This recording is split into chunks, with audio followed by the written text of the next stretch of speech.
какъв спад е разумно да сме подготвени, възможен е сценарий като при спукване на бола на AI. На NASDAQ. То в момента няма нищо по-интересно от това. Изкуствен интелект, облаци, сървъри, чипове, ток, вода.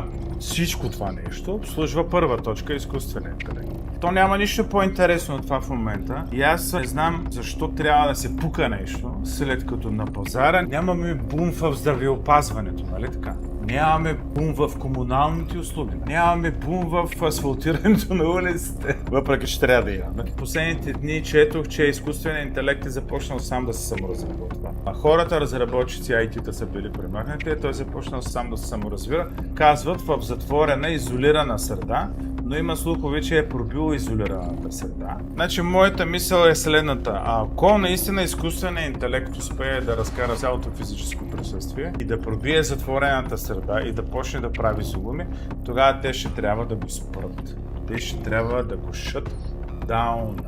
Ако го шътдаунат, тогава цената на IT всички акции ще се срине. Но не в този смисъл, на който вие говорите, в смисъла балон, че видите ли цената е била много скъпа. Не. То няма какво да се търгува в момента, драги зрители. То няма какво да се търгува освен IT-та.